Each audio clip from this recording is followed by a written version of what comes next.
The movie opens up at a factory where hundreds of workers are protesting against the management for a better pay and less discrimination. Amidst the protests, the factory's head talks through a speaker and calls in some representatives of the workers' union to negotiate with the department. Hearing this, the protest finally stops, and two representatives enter the department building. Meanwhile, all this is being observed by a little boy named Sanchaka, who is sitting on the roof of a nearby building. In the next scene, Sanchaka waits for his father, Rudra, who's revealed to be one of the driving forces behind the protests. Sanchaka asks him why he wishes to be involved in the riots, to which Rudra replies that one should always help others in need and fight against the injustice happening around. He further mentions that the ones who do not help others have no humanity inside them. 3 days pass by, but the workers who went to negotiate with the department do not return. One morning, Sanchaka wakes up to the conversation between his parents, who are talking about the missing workers. Though Sanchaka's mother, Della, tries her best to stop her husband from going to the factory, she fails. Soon, Rudra arrives at the factory and attacks the security forces with the help of other workers. On the other hand, Sanchaka and his mother decide to check on the missing worker's house to find out the reality. Surprisingly, when they reach one of the representatives' houses, they find him inside and his wife trying to lie about his presence. Realizing that it's a trap to kill her husband, Della starts running towards the factory. Sadly, on the way, she falls and twists her leg. Not being able to walk, she requests Sanchaka to go to the factory and stop his father. Meanwhile, as Rudra is fighting against the security forces, one of the workers from his group approaches him and stabs him multiple times, killing him on the spot. Unfortunately, when Sanchaka reaches the factory, he finds his father lying dead on the floor. The little boy breaks down in tears and mourns his father's death. After a while, he gets up enraged and plots revenge. He holds a security shield and screams out loudly. As soon as he does so, a bright lightning bolt strikes him out of nowhere and throws him away, breaking the shield with great force. Surprisingly, all other shields present there also break in the same manner. Everyone is shocked to see this, and when they try to examine Sanchaka's unconscious body, they are also pushed away by the lightning force. The scene then fast-forwards a few years ahead when Sanchaka's mother tells him that she needs to visit the city to buy some groceries. The little boy doesn't want to be left alone, but he has no choice but to agree. A few days pass by, but his mother still hasn't arrived home. To make matters worse, everything edible present inside the house is finished, and Sanchaka is compelled to venture outside in search of food. In the following scene, Sanchaka can be seen being chased by some street boys. After an intense pursuit, they finally catch up to him and start beating him badly. But right when they're about to smack him with a large piece of wood, another guy named Agung arrives there and saves him, fighting against the street boys. When Sanchaka wakes up, he finds himself sleeping inside a room with Agung sitting beside him.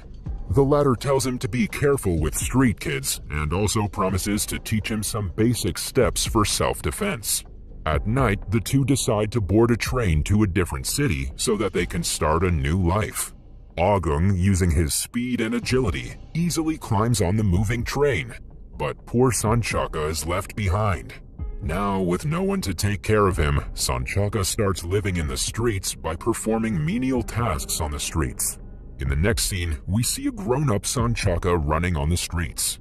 He has now started working at a paper factory as a security guard. Obeying Agung's suggestions, he ignores people fighting on the streets and continues his normal life. Despite all this, he's still afraid of lightning and hides at a place whenever it occurs. The scene then shifts to a party where two people are talking about a person named Pengkor. Apparently, this guy faced a lot of problems during his childhood. They discuss Pengkor's family being burnt alive and how he survived by hiding inside a cupboard. The scene then flashes back in time when Pengkor's uncle leaves him at a lower-class orphanage where children are abused. Afraid and fed up with the regular abuse, Pancor conspires with the orphans and kills all of the cruel orphanage owners. Sometime later, he gets his father's inheritance, and with its help, he looks after the orphans. Back to the present, Pancor is a criminal leader who controls a large portion of Indonesia's corrupt legislature and is also in charge of an army of orphans who have been trained as killers. He devises a plan to contaminate the rice supply with a substance that damages pregnant women's fetuses. The legislative release of an unproven antidote developed by an unidentified pharmaceutical business is then demanded by a large number of individuals. The dispute divides the parliament into two factions. One is dominated by Pancor and his friends, who are against it, while the other is led by lawmaker Ridwan Bari and his colleague Durga, who draft a bill to distribute it. During the party, Pancor approaches Durga and offers a handshake, but the latter refuses it, making Pancor angry. Later, when Durga is returning home, Pancor's men capture him and his family and kill them mercilessly. In the next scene, Sanchaka hears some noises from his neighbor's room and finds a couple of thugs threatening a poor lady, Wulan, for money. Seeing this, Sanchaka cannot stop himself and confronts the thugs. He then uses his superior fighting skills to easily defeat them. After the thugs leave, Wulan expresses her gratitude to Sanchaka for saving her and her brother Teddy. At night, while Sanchaka is working as a security officer in the factory, an even larger group of thugs attack him and beat him up badly. Presuming that he's dead, they throw him from the top of a building while it's raining heavily. Surprisingly, when a flash of lightning occurs, it passes through Sanchaka's body and wakes him up. The lightning cures all the wounds and brings him back to life. The next day, when Sanchaka visits the market, he notices Wulan planning with the market owners about ways to save themselves from the thugs. Just then, the same thugs who beat up Sanchaka earlier arrive at the scene and start chasing him. But this time, Sanchaka has the power of lightning and he defeats them easily. Seeing this, an impressed Wulan asks him to join their fight, but Sanchaka refuses and goes to work. Unfortunately, the group of bandits set the whole market on fire and destroy everything. As a result, a worried Wulan approaches Sanchaka and tells him that if a human cannot help others in need, then they are good as dead. Hearing these words, Sanchaka remembers his late father and decides to fight for the people. He then wears a mask and starts confronting the evil groups around the city. During one of his fights, an unknown person stabs him and takes away a little sample of his blood. Despite this, Sanchaka is not afraid, as he knows that his wounds will be healed by lightning. Meanwhile, the news broadcasts that the majority of pregnant females are suffering from a deadly disease after they started consuming the newly distributed food items. It also mentions that the children of the infected women will turn evil and will be the main cause of the increase in the crime rate around the country. All this is being executed by Pancor and his men to earn more profit by selling antidotes to the disease. In the next scene, Sanchaka learns to control his lightning powers and prepares a special suit for himself. He then fights against the mob groups around the city and prevents innocent families from being misbehaved and threatened. Sanchaka's new costume is nothing less than that of a superhero's costume. He then begins assaulting the thugs, including violinist Adi Sulaiman, a member of Pancor's vast network of orphan agents, and the one who's responsible for putting fire in the market before. Elsewhere, Pancor's bodyguard Aziz, along with his friend, dig a place and extract a secret box from it. Meanwhile, lawmaker Ridwan meets with other government officials and claims that Pancor is responsible for distributing the poisoned rice around the city. They then decide to work together to take on Pancor and approach the superhero Sanchaka for assistance after hearing his name in the news. Ridwan also orders the officials to distribute the antidotes to the poison. On the other hand, Pancor is presented with the corpse of Adi Sulaiman. Seeing him dead, Pancor becomes angry, as he was an orphan and was being cared for by his organization. Pancor demands that all the orphans be reunited and fight against the new superhero for what he did to Sulaiman. Shortly after, the orphans receive a call from their father and start wreaking havoc across the city.